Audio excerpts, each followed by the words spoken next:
Olá, pessoal do Café com Leitura e você, sejam todos bem-vindos, né? Primeiro, vamos dando sequência ao livro O Poder da Presença, continuação do capítulo de número 10.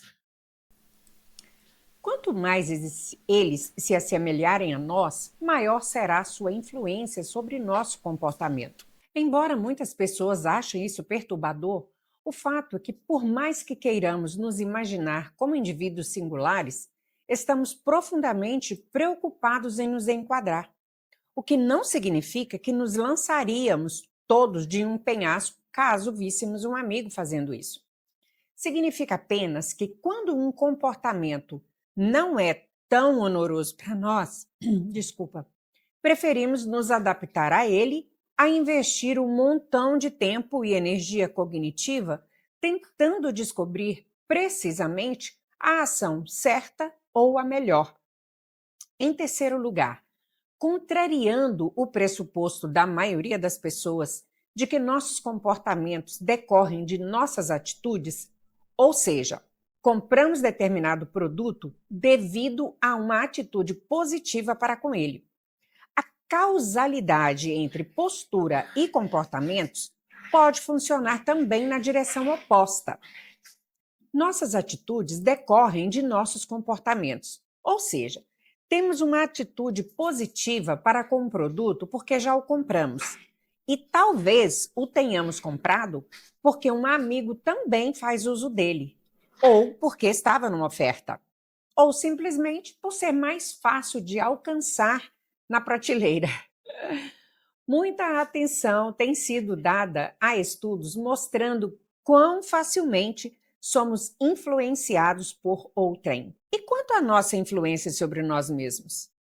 Em 2013, comecei a pensar sobre como 3 princípios, empenho psicológico e físico mínimo, uso de atalhos psicológicos e atitudes decorrentes de comportamentos, poderiam se aplicar à mudança pessoal automotivada.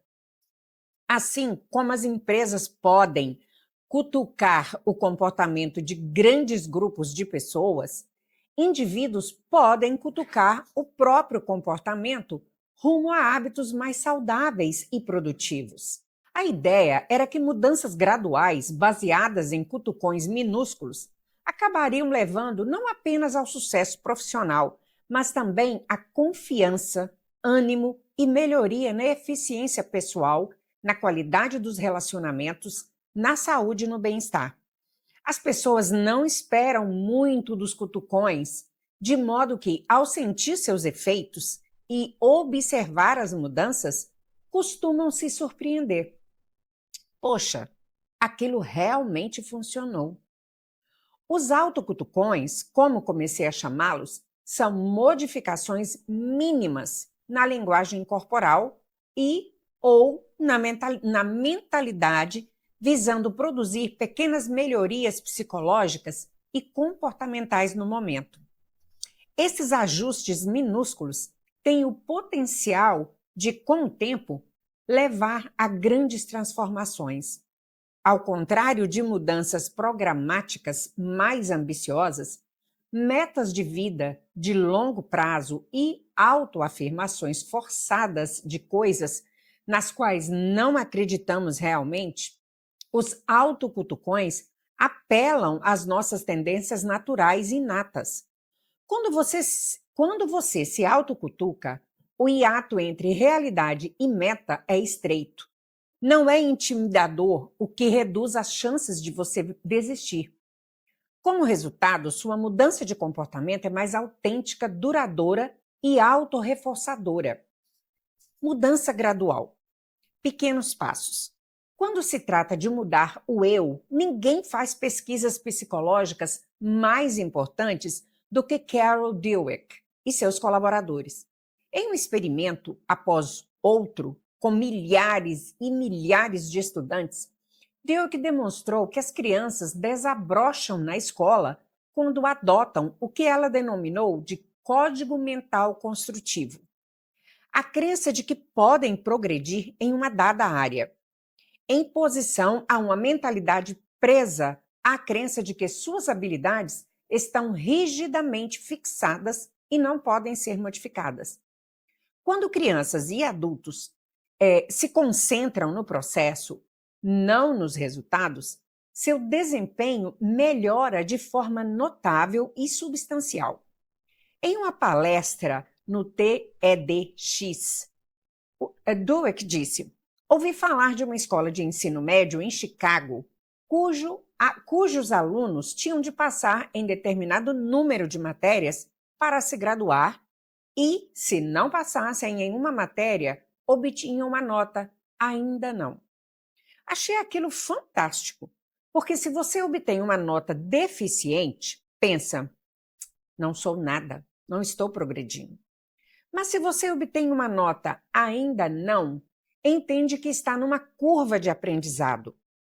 Isso proporciona um caminho para o futuro.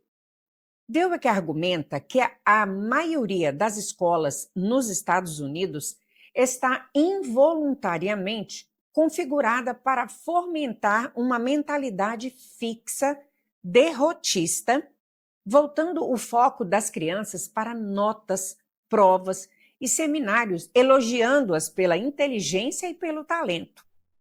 Em vez disso, as escolas deveriam ser intencionalmente configuradas para incentivar uma mentalidade de crescimento, elogiando os esforços, estratégias, foco, perseverança, entusiasmo e melhoria. Esse elogio do processo, explica Dweck, desenvolve crianças destemidas e resilientes. Direciona os estudantes para o processo em vez de direcioná-los para o resultado e cultiva a crença de que uma tarefa difícil é um desafio a se tentar e não uma oportunidade de demonstrar o fracasso. Esse princípio não se limita ao sucesso acadêmico. David Scott Yeager, da Universidade do Texas em Austin, queria descobrir meios de deter o surgimento de depressão em adolescentes, algo bem comum no início do ensino médio. Um dos problemas, em sua visão, é que os jovens acreditam que as personalidades são fixas, não mutáveis, o que é bem desmoralizante num período em que tanto temos dúvidas sobre nós mesmos e nos sentimos socialmente categorizados e estratificados. Assim, ele realizou um estudo junto a 600 alunos do 9º ano em 3 escolas. Os jovens em tratamento simplesmente leram um texto que dizia que a personalidade não é algo imutável, observando que infligir ou sofrer bullying não resulta de características pessoais fixas. Eles também leram um artigo sobre a plasticidade do cérebro. Depois disso, descreveram com as próprias palavras como a personalidade pode mudar. 9 meses depois, os jovens que haviam lido aquele texto não apresentaram, em média, nenhum aumento nos sinais de depressão.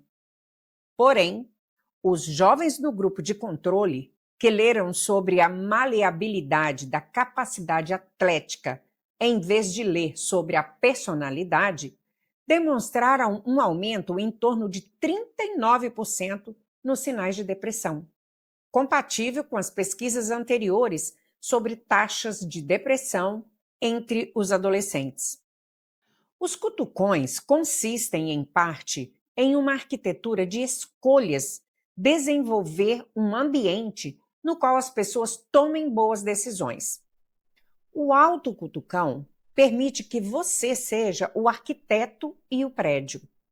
Construa um edifício poderoso e você estará criando um espaço para o comportamento saudável em sua vida. Como nos cutucar para obter, de pequenos ajustes a grandes mudanças? Em certo sentido, simplesmente ajustar nossa postura é o supremo cutucão minúsculo. Mas como nos certificarmos de que os efeitos serão duradouros? As pessoas costumam me perguntar isso.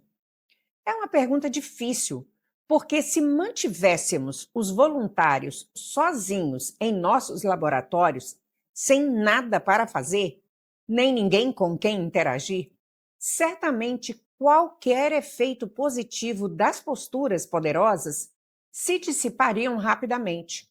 Para que os efeitos persistam, são necessárias oportunidades de lançar raízes, crescer e se fortalecer. Eles precisam ser reforçados. Eis como isso acontece. Primeiro, nosso comportamento reforça nosso comportamento de várias formas. Como já mencionei, com frequência nossas atitudes derivam de nosso comportamento e não o inverso, que é o comportamento baseado nas atitudes. Essa ideia assemelha-se à hipótese bem respalpada de William James de que adquirimos nossos sentimentos a partir de nossas expressões. Quando nos vemos fazendo algo com coragem ou competência, uma vez podemos recordar essa experiência na próxima ocasião em que enfrentarmos um desafio semelhante, facilitando um bom desempenho na segunda vez, na terceira e assim por diante. A sensação de poder e eficiência se fortalece, nossa sensação de merecimento aumenta e nossa capacidade de estar presente e não preocupados melhora.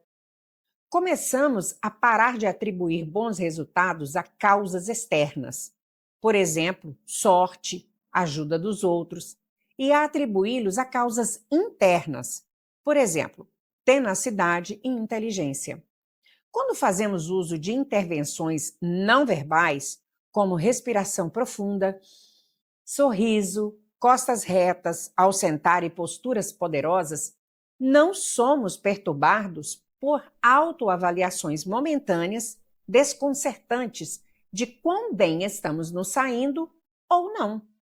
Aquele caldeirão fervilhante, eternamente calculista e autocrítico de pensamentos, previsões, ansiedades, julgamentos e meta-experiências incessantes sobre a experiência em si, na descrição de Maria Poposa. 1. Pelo contrário, estamos presentes e com a melhor performance possível no momento. Observamos nosso desempenho após intervenção mudar mais tarde, após uma reflexão saudável em vez de pensamentos obsessivos. As posturas poderosas podem modificar gradativamente seu ponto de referência, o que, com o tempo, leva a grandes mudanças comportamentais.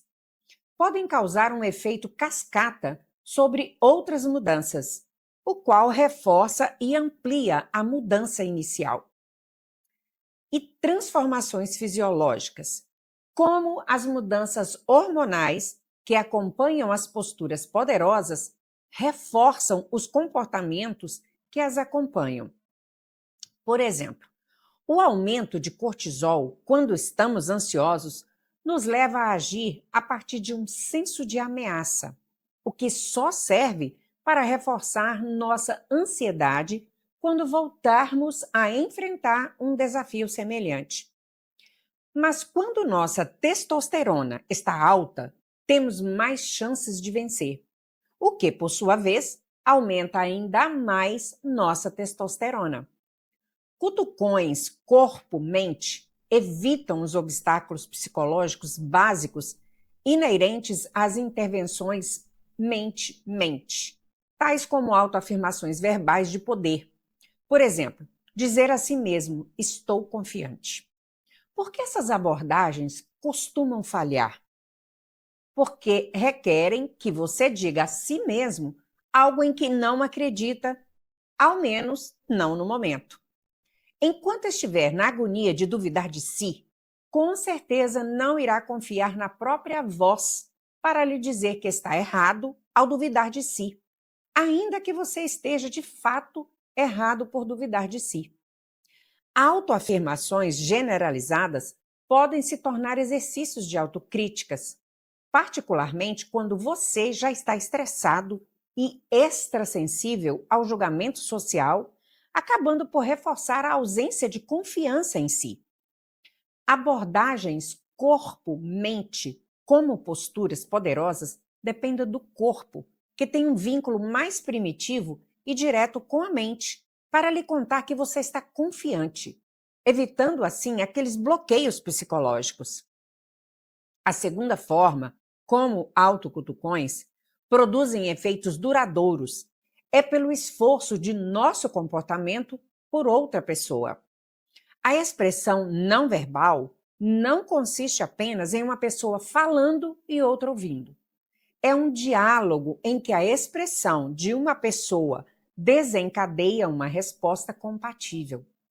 Essas interações reforçam as impressões que temos uns dos outros e de nós mesmos, afetando assim a maneira como nos comportaremos, não apenas no diálogo imediato, mas também na próxima vez que estivermos em situação semelhante. Em um dos experimentos de psicologia mais famosos já realizados, no início do ano letivo, professores de uma escola primária na Califórnia receberam a informação de que, baseados nos resultados de testes, especialistas previam que um conjunto específico de alunos se destacaria nos estudos naquele ano.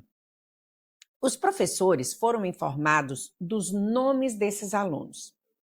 O que eles não sabiam era que a informação recebida era falsa. Embora todos os alunos tivessem feito o teste, alguns haviam sido designados aleatoriamente para a situação de destaque. No entanto, não diferiam, de fato, dos alunos aleatoriamente designados para estar no grupo de controle. Observe que esse experimento foi realizado na década de 1960 e, embora atendesse aos padrões da época, não atenderia aos padrões éticos atuais para voluntários. Portanto, não se preocupe. Seus filhos não serão sujeitos a esse tipo de estudo. O que você acha que aconteceu? Se fosse informado de que um de seus filhos estava na iminência de experimentar um grande progresso intelectual, o trataria de modo diferente? E se fosse um funcionário? Um amigo? Bem, o que aconteceu foi que o comportamento dos professores acabou por promover um crescimento intelectual maior dos destaques.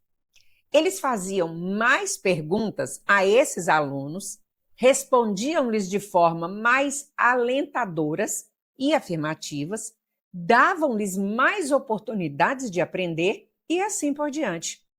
Como resultado, ao final do ano, os destaques estavam superando os colegas do grupo de controle no mesmo teste, no qual não haviam deferido no início do ano. Interessante.